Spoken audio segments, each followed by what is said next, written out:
राधे राधे। जय श्री कृष्णा। आज मैं श्रीमद् भागवत गीता का अध्याय नंबर 15 का सीरियल नंबर को 5 को पढ़ रहा हूँ।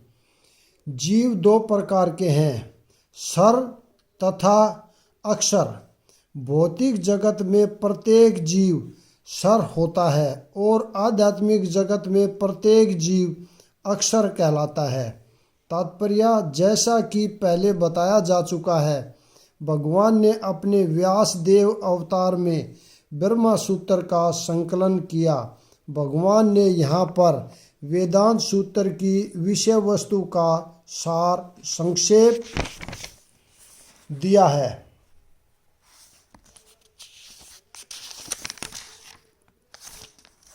उनका कहना है कि जीव उन जितनी संख्या अनंत है, दो श्रेणियों में विभाजित किए जा सकते हैं, सर तथा अक्षर। जीव भगवान के सनातन पृथकीकृत अंश हैं। जब उनका संसर्ग भौतिक जगत से होता है तो वे जीवभूत कहलाते हैं। यहाँ पर सर सर्वाणी भूतानी पद प्रयुक्त हुआ है, जिसका अर्थ है कि जीव सर है। लेकिन जो जीव परमेश्वर से एक तत्व स्थापित कर लेते हैं, वे अक्षर कहलाते हैं। एक तत्व का अर्थ है यह नहीं है कि उनकी अपनी निजी सत्ता नहीं है, बल्कि यह कि दोनों में भिन्नता नहीं है। वे सब सर्जन के प्रयोजन को मानते हैं। निसंदेह आध्यात्मिक जगत में सर्जन जैसी कोई वस्तु नहीं है, लेकिन चूंकि जैसा कि वेदांत सूत्र में कहा गया है, भगवान समस्त उद्भवों के स्रोत हैं, अतएव यहाँ पर इस विचारधारा की व्याख्या की गई है। भगवान श्री कृष्ण के कथानुसार जीवों की दो श्रेणियाँ हैं। वेदों में इसके प्रमाण मिलते हैं, अतएव इसमें संदेह करने का प्रश्न ही नहीं उठता। इस संसार में संघर्ष रत जीव बंद है जब तक उसका शरीर पदार्थ के संसर्ग में बदलता रहता है। चूँकि पदार्थ बदलता रहता है, इसलिए जीव बदलते प्रतीत होते हैं। लेकिन आध्यात्मिक जगत में शरीर पदार्थ से नहीं बना होता, अतएव उसमें परिवर्तन नहीं होता। भौतिक जगत में जीव 6 परिवर्तनों से गुजरता है: जन्म, वृद्धि, अस्तित्व, प्रजनन, क्षय तथा विनाश। ये भौतिक शरीर के परिवर्तन हैं। लेकिन आध्यात्मिक जगत में शरीर परिवर्तन नहीं होता। वहाँ न जरा है, न जन्म, न मृत्यु। वे सब एकावस्था में रहते हैं। सर्वाणी भूतानी। जो भी जीव आदि जीव ब्रह्मा से लेकर शूद्र चींटी तक भौतिक प्रकृति के संसर्ग में आता है, वह अपना शरीर बदलता है। अतएव ये सब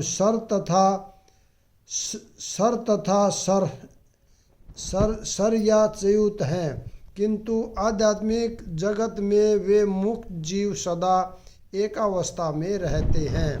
इन दोनों के अतिरिक्त एक परम पुरुष परमात्मा है, जो साक्षात अविनाशी भगवान है और जो तीनों लोकों में प्रवेश करके उनका पालन कर रहा है। तात्पर्य, इस श्लोक का भाव कठोपनिषद तथा श्वेतातर उपनिषद में अत्यंत सुंदर ढंग से व्यक्त हुआ है। वहाँ यह कहा गया है कि असंख्य जीवों के नियंता, जिनमें से कुछ बद्ध हैं और कुछ मुक्त हैं, एक परम पुरुष है जो परमात्मा है। उपनिषद का श्लोक इस प्रकार है: नित्यो नियतानाम चेतन सचेतनानाम। सारांश यह है कि बद्ध तथा मुक्त दोनों प्रकार के जीवों में से एक परम पुरुष भगवान होता है, जो उन सब का पालन करता है और उन्हें उनके कर्मों के अनुसार भोग की सुविधा प्रदान करता है।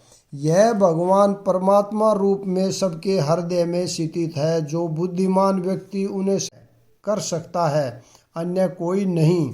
चूँकि मैं सर तथा अक्षर दोनों के परे हूँ और चूँकि मैं सर्वश्रेष्ठ हूँ, अतएव मैं इस जगत में तथा वेदों में परम पुरुष के रूप में विख्यात हूँ।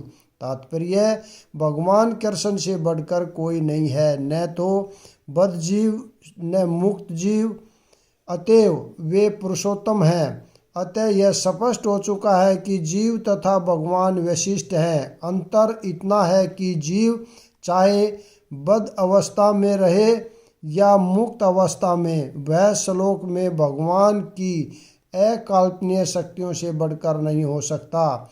यह सोचना गलत है कि भगवान तथा जीव समान स्तर पर हैं या सब प्रकार से एक समान हैं। इनके व्यक्तित्वों में सदैव श्रेष्ठता तथा निरंतरता बनी रहती है। उत्तम शब्द अत्यंत सार्थक है, भगवान से बढ़कर कोई नहीं। लोके शब्द पौरुष आगम के लिए आया है, जैसा कि निरुक्ति कोश में पुष्टि की गई है। लोकेते वेदार्थो नेन वेदों का प्रयोजन स्मृति शास्त्रों में विवेचित है। भगवान के अंतर्यामी परमात्मा स्वरूप का भी वेदों में वर्णन हुआ है। निम्नलिखित श्लोक वेदों में आया है।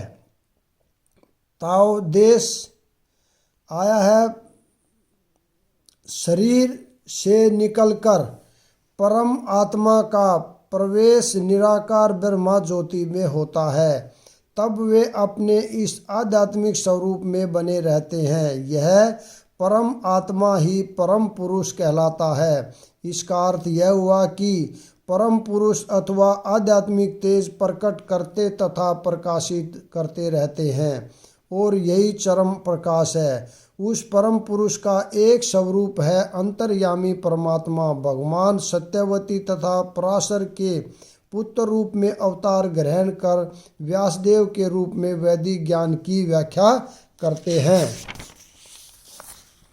जब कोई भी मुझे संयम रहित होकर पुरुषोत्तम भगवान के रूप में जानता है, वह सब कुछ जानने वाला है। अतएव हे भरतपुत्र, वह व्यक्ति मेरी पूर्ण भक्ति में रत होता है। तात्पर्य, जीव तथा भगवान की स्वाभाविक स्थिति के विषय में अनेक दार्शनिक ऊहापोह करते हैं। इस श्लोक में भगवान स्पष्ट बताते हैं कि जो भगवान कृष्ण को परम पुरुष के रूप में जानता है, वह सारी वस्तुओं का ज्ञाता है। अपूर्ण ज्ञाता परम सत्य के विषय में केवल चिंतन करता जाता है, जबकि पूर्ण ज्ञाता स्वयं समय का अव्यय किए बिना सीधे कृष्ण भावनामृत में लग जाता है, अर्थात भगवान की भक्ति करने लगता है। संपूर्ण भगवद गीता में पग पग पर इस तथ्य पर बल दिया गया है। फिर भी भगवत गीता के ऐसे अनेक कट्टर भाष्यकार हैं जो परमेश्वर तथा जीव को एक ही मानते हैं। वैदिक ज्ञान श्रुति कहलाता है, जिसका अर्थ है श्रवण करके सीखना। वास्तव में वैदिक सूचना कृष्ण तथा उनके प्रतिनिधियों जैसे अधिकारियों से ग्रहण करनी चाहिए। यहाँ कृष्ण ने हर वस्तु का अंतर सुंदर ढंग से बताया है, अतएव इसी स्रोत से सुनना चाहिए। लेकिन केवल शुक्रों की तरह सुनना पर्याप्त नहीं है। मनुष्य को चाहिए कि अधिकारियों से समझे, ऐसा नहीं कि केवल सूक्ष्म चिंतन ही करता रहे। मनुष्य को विनीत भाव से भगवत गीता से सुनना चाहिए कि सारे जीव सदैव भगवान के अधीन हैं। जो भी इसे समझ लेता है, वही श्री कृष्ण के कथनानुसार वेदों के प्रयोजन को समझता है, अन्य कोई नहीं समझता। भजती शब्द अत्यंत सार्थक है। कई स्थानों पर भजती का संबंध भगवान की सेवा के अर्थ में व्यक्त हुआ है। यदि कोई व्यक्ति पूर्ण कृष्ण भावनामृत में रत है, अर्थात भगवान की भक्ति करता है, तो यह समझना चाहिए कि उसने सारा वैदिक ज्ञान समझ लिया है। वैष्णव परंपरा में यह कहा जाता है कि यदि कोई कृष्ण भक्ति में लगा रहता है, तो उसे भगवान को जानने के लिए किसी अन्य आध्यात्मिक विधि की आवश्यकता नहीं रहती। भगवान की भक्ति करने के लिए वह पहले से लक्ष्य तक पहुंचा रहता है। वह ज्ञान समस्त प्रारंभिक विधियों को पार कर चुका होता है। लेकिन यदि कोई लाखों जन्मों तक चिंतन करने पर भी इस लक्ष्य पर नहीं पहुंच पाता कि श्री कृष्ण ही भगवान है और उनकी ही शरण ग्रहण करनी चाहिए, तो उसका अनेक जन्मों का चिंतन व्यर्थ जाता है। हे जनेंद्र, यह वैदिक शास्त्रों का सर्वाधिक गुप्त अंश है जिसे मैंने अब प्रकट किया है। जो कोई इसे समझता है वह बुद्धिमान हो जाएगा और उसके प्रयास पूर्ण होंगे। तात्पर्य, भगवान ने यह स्पष्ट किया है कि यही सारे शास्त्रों का सार है और भगवान ने इसे जिस रूप में कहा है उसे उसी रूप में समझा जाना चाहिए। इस तरह मनुष्य बुद्धिमान तथा दिव्य ज्ञान में पूर्ण हो जाएगा। दूसरे शब्दों में, भगवान के इस दर्शन को समझने तथा उनकी दिव्य सेवा में प्रवृत्त होने से प्रत्येक व्यक्ति प्रकृति के गुणों के समस्त कल्मश से मुक्त हो सकता है। भक्ति आध्यात्मिक ज्ञान की एक विधि है। जहाँ भी भक्ति होती है वहाँ भौतिक कल्मश नहीं रह सकता। भगवत भक्ति तथा स्वयं भगवान एक है, क्योंकि दोनों आध्यात्मिक है। भक्ति परमेश्वर की अंतरंगा शक्ति के भीतर होती है। भगवान सूर्य के समान है और अज्ञान अंधकार है। जहाँ सूर्य विद्यमान है वहाँ अंधकार का प्रश्न ही नहीं उठता।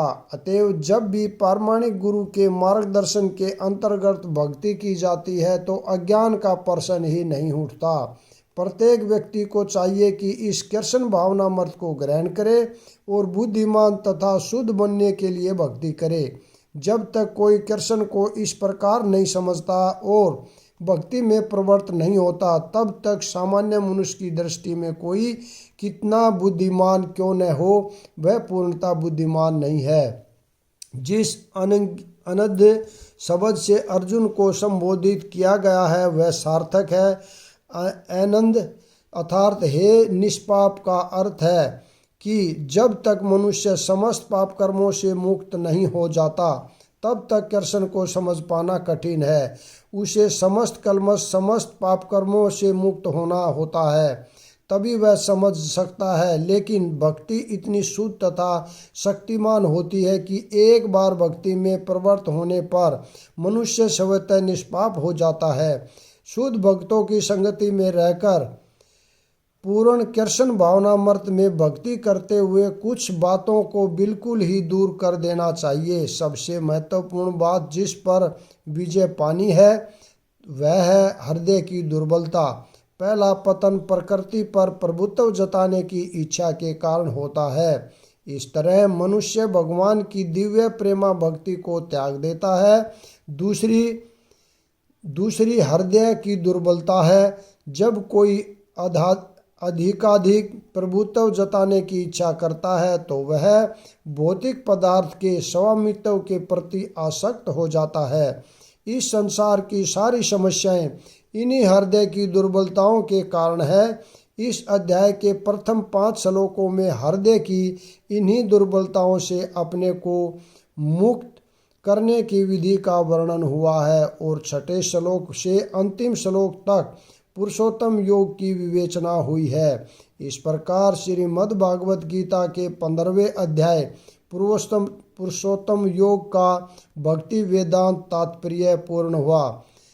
अगला भाग कल पढ़ेंगे। यहाँ पर 15वां जो अध्याय है वो पूर्ण हो चुका है। 16वां अध्याय कल शुरू करेंगे। राधे राधे। जय श्री कृष्ण।